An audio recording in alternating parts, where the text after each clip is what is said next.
Welcome back. It's now time for the Business Report with Joel Crosskill.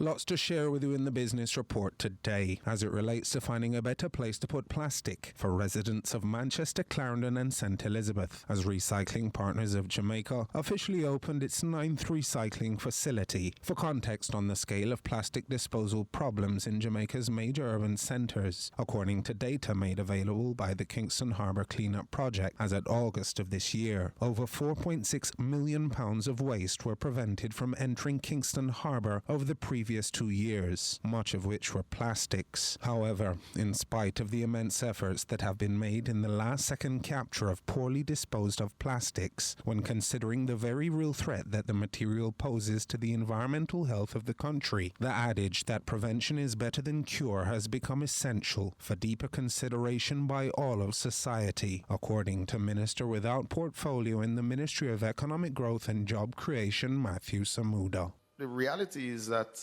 a sustainable future, or rather a sustainable approach to our development agenda, is the only way we will actually have a future that is worth living.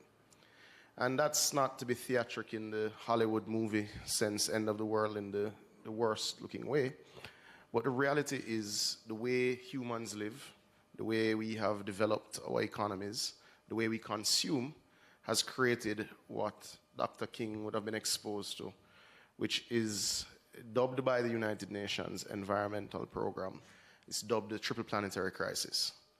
That crisis, as analyzed by UNEP, refers to climate change, biodiversity loss, and pollution with a specific focus on plastics. Jamaica has, though, made considerable strides in that regard, in part due to the commitment of the Recycling Partners of Jamaica and corporate stakeholders, including the JMEA's director, John Minot. Jamaica is now #1 in the Caribbean in its recovery rate of plastic bottles produced monthly into recycling.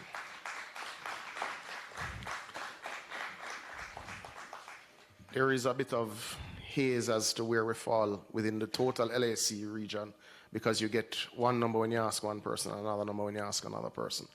But RPJ reaching to 42%, as I understand, Gary, is momentous and it is consequential and it matters. So Jamaica getting to the stage where 43 or 42, above 40% solidly, 43% of every bottle of all the bottles produced each month are now coming back into RPJ. It's a big deal. We believe that partnerships between manufacturers, exporters, and the recycling sector are vital to achieving national goals for environmental protection. Our collaboration with Recycling Partners of Jamaica has supported public education efforts, facilitated conversations around policy development, and encouraged manufacturers to adopt environmentally friendly practices, including the use of recycled materials in their production processes. According to Samuda, it's a consideration manufacturers across the region may be forced to take an even greater consideration of. There is a move within the negotiation space that will limit the access to manufacturers globally to virgin plastic who cannot prove a certain recovery rate for their plastic production. That is an open conversation. That is something that I can tell you there is great support in CARICOM across the Council of Ministers for. Samuda adds that government itself must also set an example. It is the intention of the government next year to complete the process of insisting that every government agency, every government-owned building insists on separation of waste. We're also looking at changes to the building codes that would facilitate additional space for new schemes and complexes to have sufficient space to also facilitate the separation of waste. So we're looking at the matter holistically to give support, certainly through private sector investment, but also to ensure that NSWMA, as we continue to invest in them, will be able to manage the waste that we do generate far more sustainably than we do now. Well, for RPJ's Executive Director Dr. Damien King, whose decade-long leadership has seen the registration of thousands of vendors and the adoption of over 400 schools towards the cause, the change we want to see as a nation will only truly hit home when consumers consider of how best to dispose of what was once contained by their own hands. If Jamaica is going to continue on the road that we have started on,